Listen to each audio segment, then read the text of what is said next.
El curso de la enfermedad de Armando Manzanero ha sido rápido. Hay comunicados de prensa que la familia está poniendo a disposición del público. Y mire, señora, y fíjese cómo todo empieza en un contagio. El día viernes 11 de diciembre, hace 17 días, Armando Manzanero asistió en Mérida a la inauguración de su museo. Se ve a la gente con mascarillas, pero era cerrado el ambiente y con gente. Viernes 11.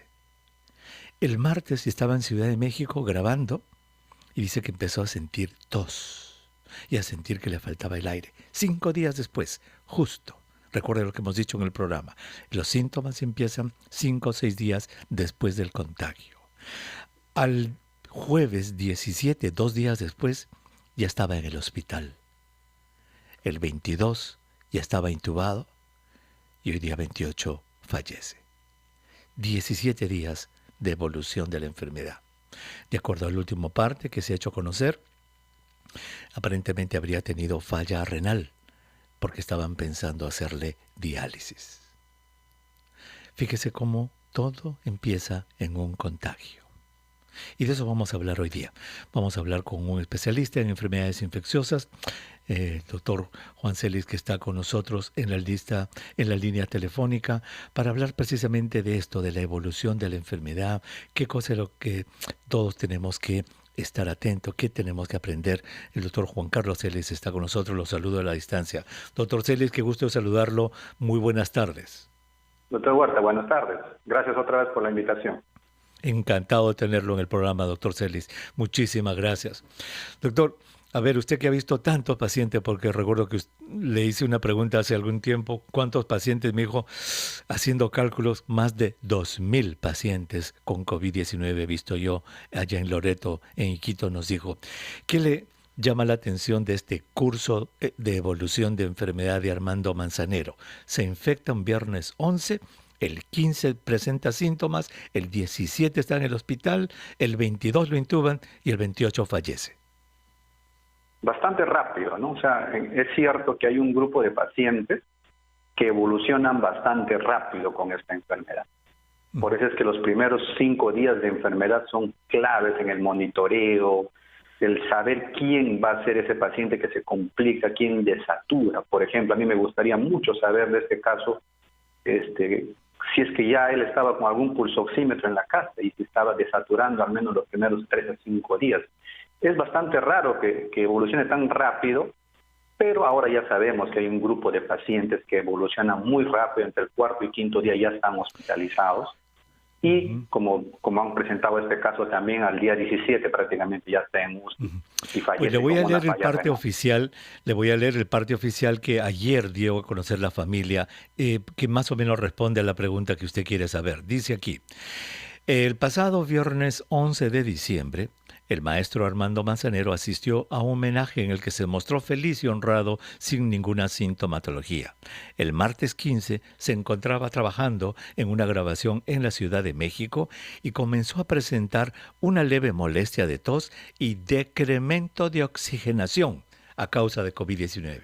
Entonces eso indica que ya le midieron ese día su oxímetro de pulso y ya estaba bajo. Hecho por el que fue provisto de un concentrador de oxígeno, recibiendo oportunamente atención médica en casa y manifestando siempre todo el ánimo y buen humor que lo han caracterizado.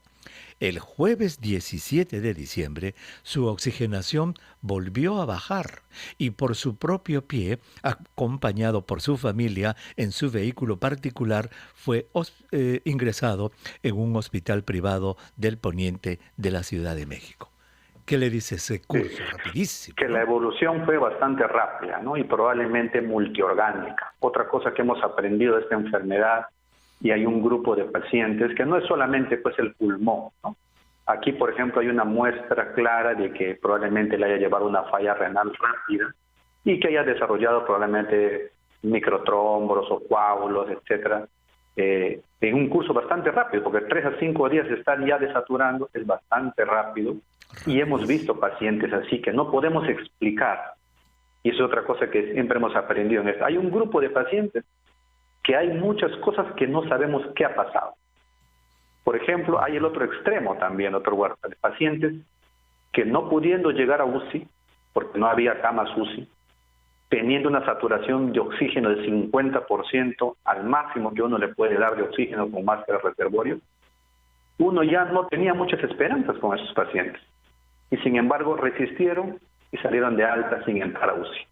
Y el otro extremo tenemos este grupo de pacientes, como el señor Manzanero, en el que la evolución no les da tiempo ni siquiera de explicar qué pasó. O sea, no podemos ni hacer una historia buena porque decimos, se complicó tan rápido, ¿qué pasó acá? ¿No? O sea, y esta enfermedad todavía tiene muchas dudas en ese sentido. Correcto. Ahora quiero leerle, hagamos una cosita, vamos a tomar una pausa, doctor.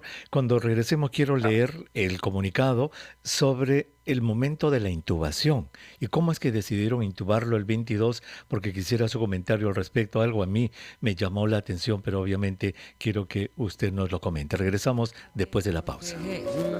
No te llevo. Coronavirus a través de RPP Noticias, La Voz del Perú. Soy el doctor Elmer Huerta. Muchísimas gracias por estar con nosotros. Si usted recién se une a nuestro programa, estamos conversando con el doctor Juan Carlos Ellis. Él es médico infectólogo, jefe de enfermedades infecciosas del Hospital Regional de Loreto. Estamos comentando un poco el fallecimiento de Armando Manzanero sucedido en la Ciudad de México esta mañana y estamos viendo el curso clínico de acuerdo a los partes médicos que se han publicado y las noticias.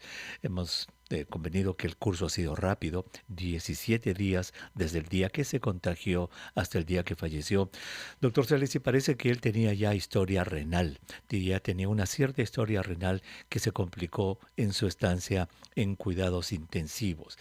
Pero hay algo que quiero leerle con respecto a la intubación, creo que esto será del interés de nuestros oyentes porque ojalá que nunca, pero puedan pasar por este mismo momento. Y le leo el parte de la familia. Dice, el jueves 17, como dije, fue el día que fue hospitalizado porque volvió a bajar su oxigenación y entró a pie, caminando en su vehículo particular en el hospital. Dice, Manzanero en todo momento estuvo agradeciendo desde su teléfono móvil los mensajes de solidaridad que recibía al momento por parte de sus amigos y allegados. Dice, en su condición médica, esto significó un agotamiento físico, por lo que los médicos especialistas decidieron intubarlo con el pleno consentimiento y autorización del mismo.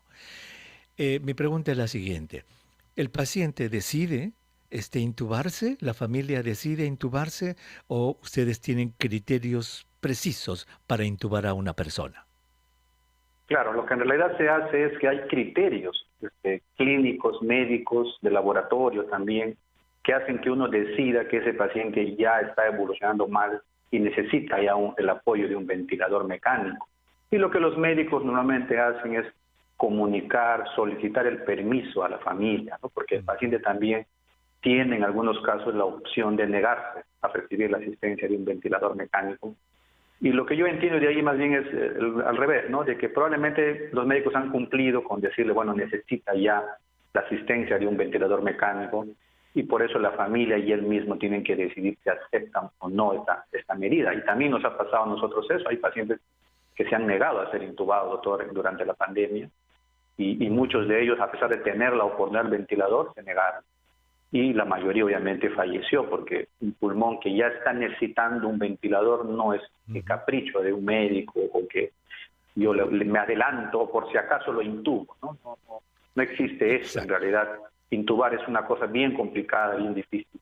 Correcto. Y sobre eso quiero preguntarle, doctor Celi, porque una de las cosas que hemos aprendido durante este año es que la intubación al comienzo era casi generalizada. Casi todos los pacientes que entraban a UCI en el mes de febrero, marzo, terminaban intubados y conectados a la máquina. Pero después aprendimos de que esa intubación automática podía ser mala para el paciente porque elevaba la mortalidad. Pónganos al día en qué es lo que hemos aprendido con respecto a la intubación y por qué ahora ya no se intuba tanto como antes.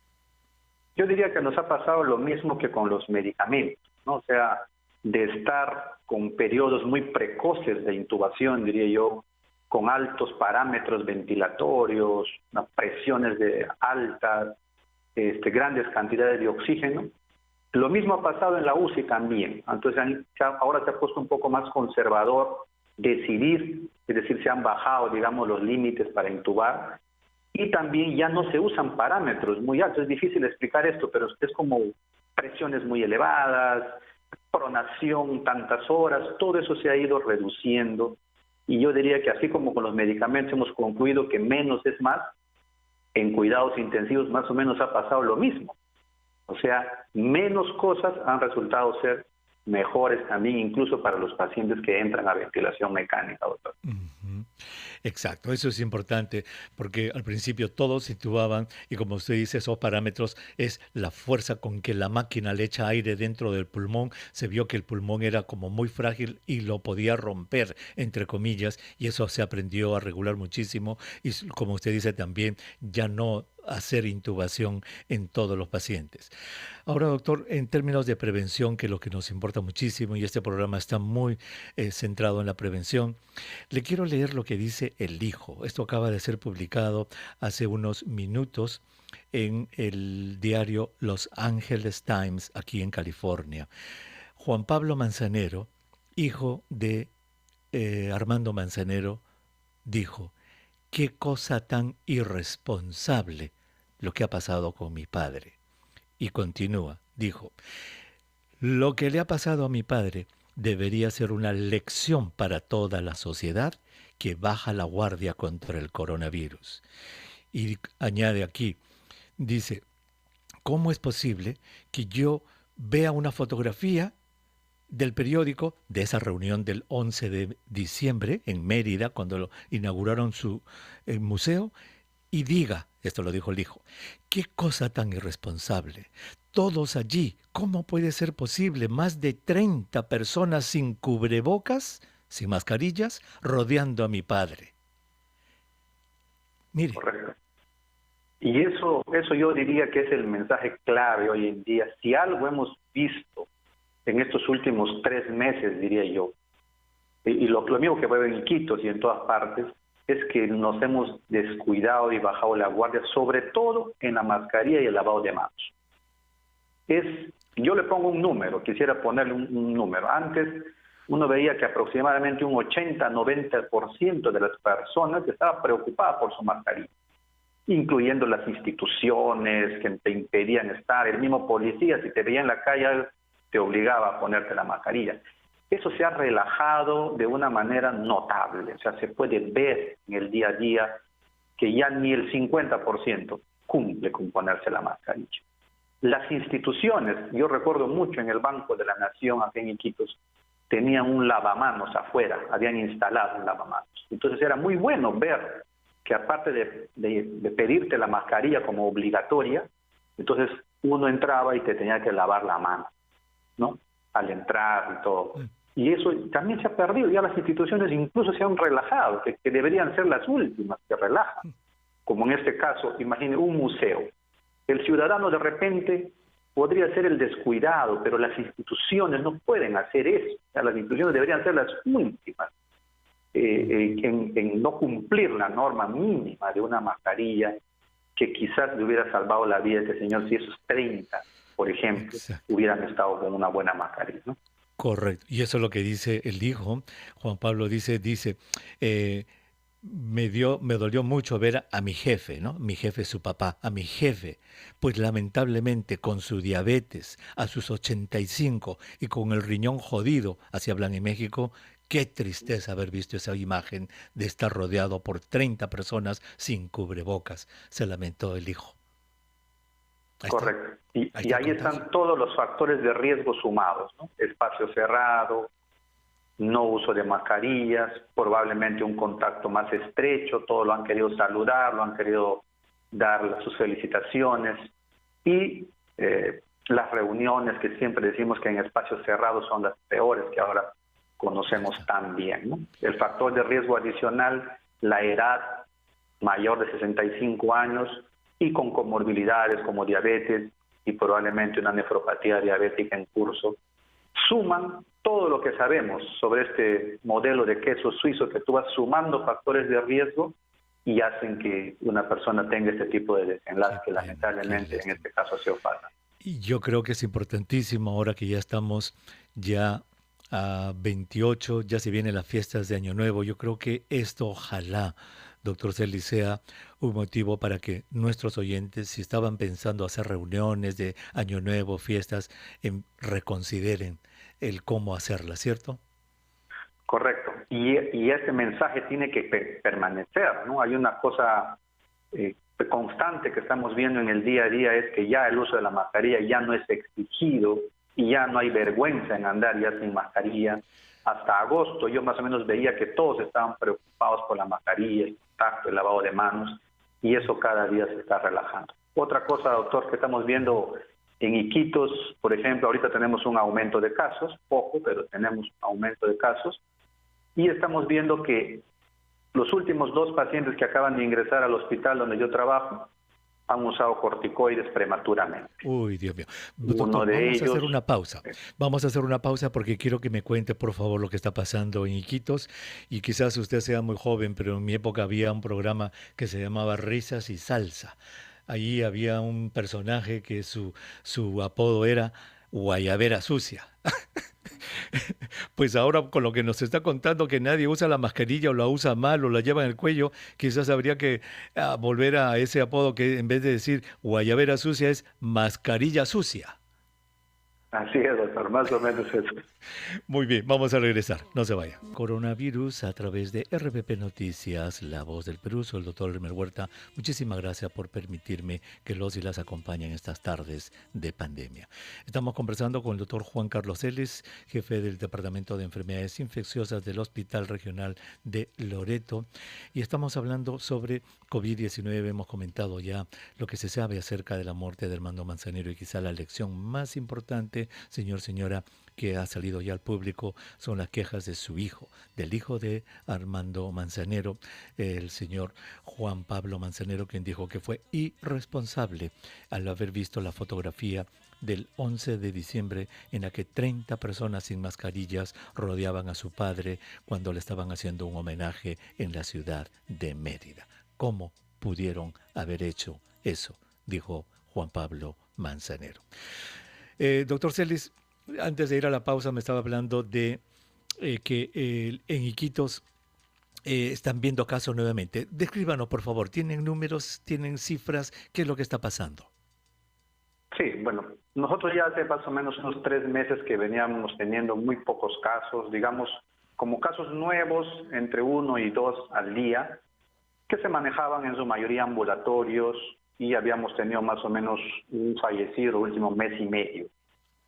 ¿No? Las últimas 2 semanas tenemos aproximadamente, solamente en el hospital regional donde trabajo, entre 4 y 5 ya nuevos al día, es decir, gente que se diagnostica con una prueba molecular, viene con síntomas. Yo diría todos ellos son gente que no ha tenido, no tenemos por ahora casos del hospital mismo, que muchos trabajadores que ya tuvieron, por ejemplo, que estén reinfectándose, por ejemplo, no. Tenemos sospechosos de reinfecciones, como 5, de personas que han estado, que dicen haber estado enfermas, pero que no se hospitalizaron en abril.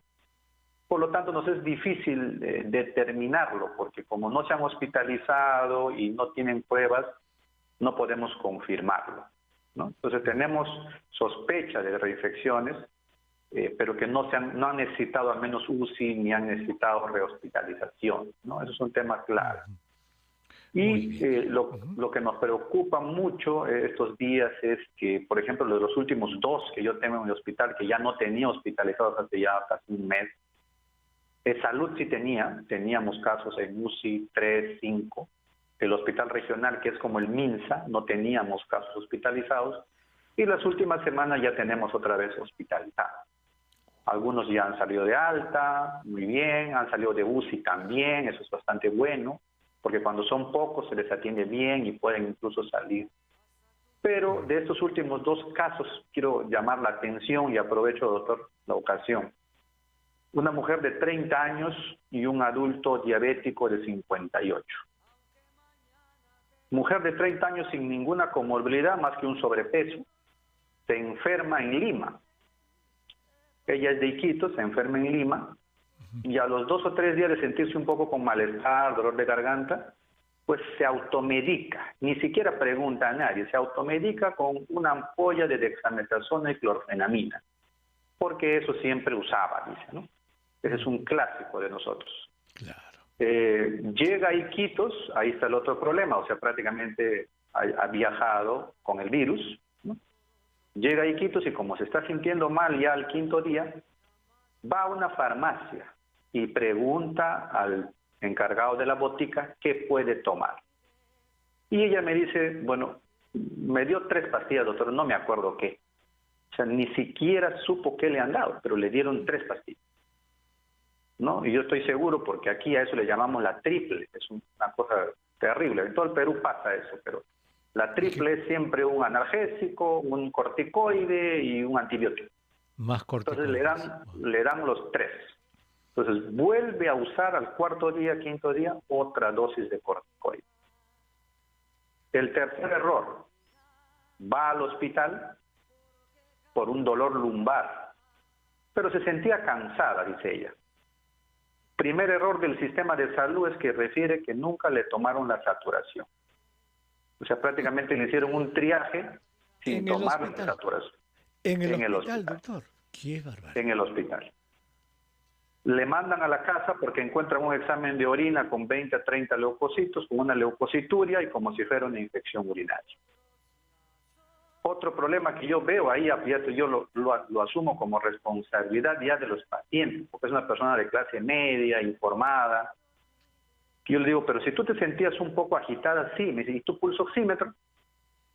No, doctor, no tenía, no tengo pulso oxímetro en la casa. Y nunca tuvo. De tal manera que al día siguiente, casi al 7.º día ya, vuelve a regresar a emergencia ya agitada, cansada. ¿Y con cuánto de saturación ya le encuentran al 7.º día? 67%.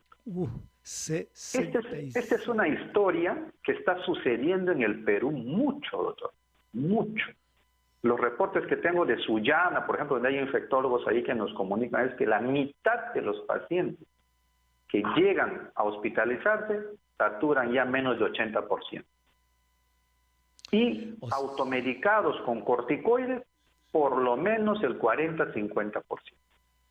O sea, han tomado prednisona o se han inyectado dexametasona en la casa por una cuestión básicamente de automedicación.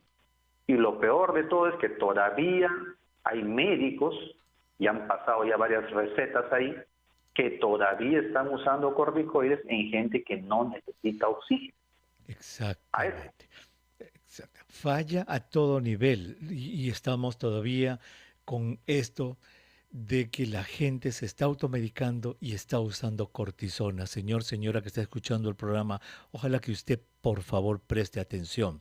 No hay que usar corticoides cuando la persona es ambulatoria. Solo el médico, cuando el paciente está hospitalizado con oxígeno, puede dar cortisona, porque si no, fíjese cómo se complican los casos. Doctor, vamos a hacer una nueva pausa y vamos a regresar porque quiero preguntarle, entonces, en vista de esto, en este año, ¿qué hemos aprendido con relación primero al manejo ambulatorio y luego qué hemos aprendido con relación al manejo intrahospitalario? Regresamos. Estamos conversando con el doctor Juan Carlos Celis, jefe de enfermedades infecciosas del Hospital Regional de Loreto en Iquitos, sobre el manejo de esta enfermedad. ¿Qué es lo que hemos aprendido este año? Y por lo que nos ha contado doctor Celis con estos 2 casos, gente que se enferma, gente que se automedica con cortisonas, con dexametasona, gente que va a la farmacia y todavía le dan la triple que tiene más cortisonas. Doctor, parecería que no hemos aprendido absolutamente nada. Sobre todo que ahora que usted nos está contando que incluso en Iquitos, ¿verdad?, que se tenía esta idea teórica de que podía ya no aparecer más casos, están teniendo más casos, más hospitalizaciones, más gente en UCI y que de repente va a empezar una segunda ola en el Perú. Doctor, primero en pacientes ambulatorios, así, breve, ¿qué hemos aprendido este año? ¿Qué es lo que la gente tiene que saber? Que en esta enfermedad, en los primeros 5 a 7 días de inicio de síntomas, menos es más. Toda esa desesperación que tuvimos, incluyendo los médicos, siempre lo repito, en usar medicamentos que creímos que iban a funcionar, ya pasó. Esta enfermedad tiene una fase inicial que dura entre 5 y 7 días, donde básicamente, como le digo al paciente, no hay que tocarlo. Mientras menos uno lo toque, el médico puede ayudar más, porque esta automedicación confunde al médico. Doctor, en el día a día me he percatado de que incluso las plantas medicinales que las personas usan lo confunden al médico, le obligan prácticamente a administrar algo porque creen que el coronavirus es el que lo está empeorando y no los efectos adversos de toda una lista de medicamentos que la gente toma. Entonces, en esa lista todavía están, lamentablemente ahora, en el Perú en diciembre, todavía están personas muy concentradas en la ivermectina, muy concentradas en plantas medicinales, muy concentradas en estos elementos nutricionales, como estos Mentira Life, Estafa Factor, como le llamo yo, y toda una combinación. Las personas, los pacientes en diciembre, no aceptan la idea de que en los primeros 5 a 7 días a esta enfermedad yo solamente le tengo que calmar el dolor y la fiebre.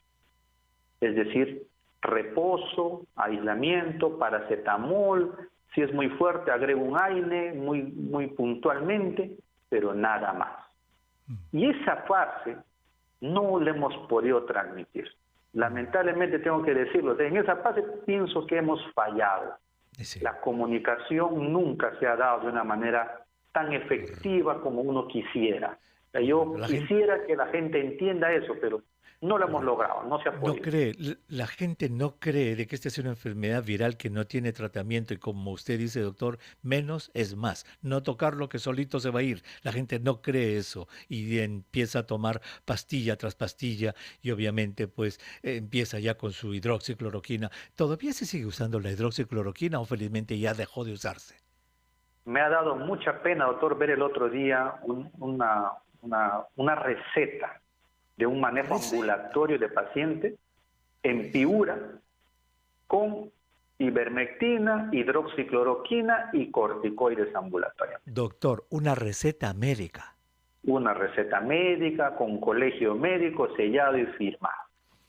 Y eso nosotros no hablamos, es un caso puntual. Sí, nosotros hablamos con la ministra de Salud, doctor, este fin de semana y cuando yo le puse este tema me dijo, eso es responsabilidad de los médicos. Y tiene toda la razón, el médico es responsable de su receta médica. Pero ¿quién instruye a este médico? ¿Quién lo pone al día? ¿Qué está pasando? Correcto, o sea, ahí yo acepto muy bien eso. El médico tiene una responsabilidad frente a su paciente y la relación médico-paciente es única. Pero ¿quién nos ha organizado? Yo tengo una crítica puntual ahí al gremio médico en general, a todos nosotros. Ni siquiera nos hemos puesto de acuerdo. El colegio médico, la federación médica, las sociedades científicas han gritado solas. Y el colegio médico nunca nos ha hecho caso. Las sociedades han gritado qué hay que hacer. Pero ni siquiera nuestro ente que nos gobierna, que nos reúne a las sociedades, por ejemplo, ha tenido una voz única sobre estos temas. Y el ministerio también, ¿no? O sea, no ha podido articular. ¿Sí? Y como siempre decimos, hay una responsabilidad compartida del paciente, de nosotros como profesionales, de las sociedades científicas, del ministerio, y el mensaje no ha llegado. O ha llegado muy poco, diría yo, para no decir nada. O sea, hay gente que sí lo ha entendido muy bien, pero otros no. Qué hablar. Doctor, tenemos unos pocos minutitos. En relación a los pacientes hospitalizados, ¿qué hemos aprendido este año sobre el tratamiento del paciente hospitalizado?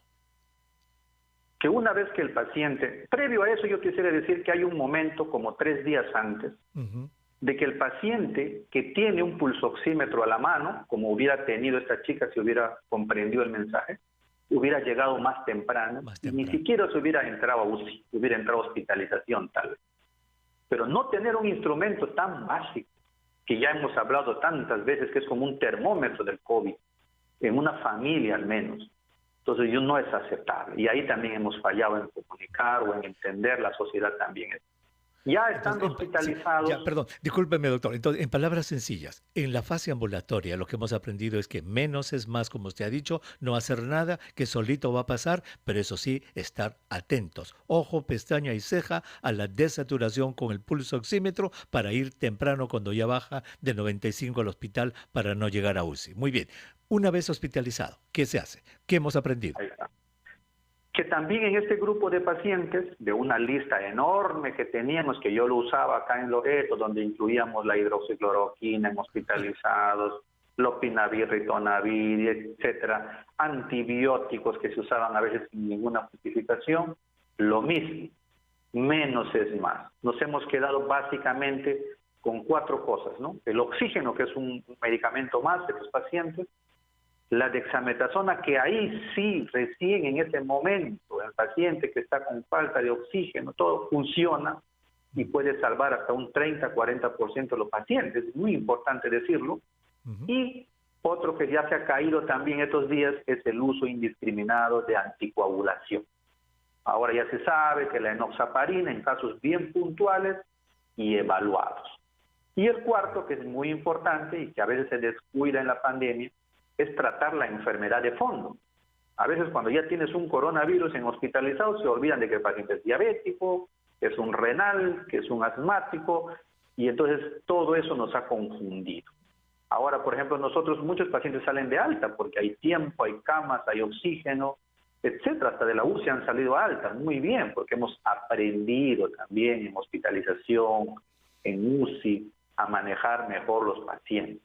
Sin embargo, las lecciones, como digo, en un gran grupo de pacientes y de médicos, lamentablemente no ha llegado todavía. No ha llegado. Doctor, qué interesante. Pues muchísimas gracias en realidad por recordarnos esto y por recordarle a nuestros oyentes qué es lo que hemos aprendido en este año. Y me encantó eso. Menos es más. Señor, señora, convénzase. No hay que automedicarse, no hay que tomar tanta cosa porque la enfermedad va a pasar sola. Eso sí, ambulatoriamente, el pulso oxímetro para saber si me estoy complicando o no e ir al hospital temprano. Doctor, nos queda un minutito de programa. En un minuto, ¿cómo debe la comunidad celebrar este año nuevo de manera que baje el riesgo de contagio? Las cosas antes de hospitalizarse para mí están bien claras. No debemos dejar la mascarilla, que parece que es lo que nos ha estado protegiendo mucho. Ahora que veo bastante relajo en la mascarilla, uno ve claramente que los casos siguen moviéndose y más. Mascarilla y lavado de manos, las instituciones no deben relajar.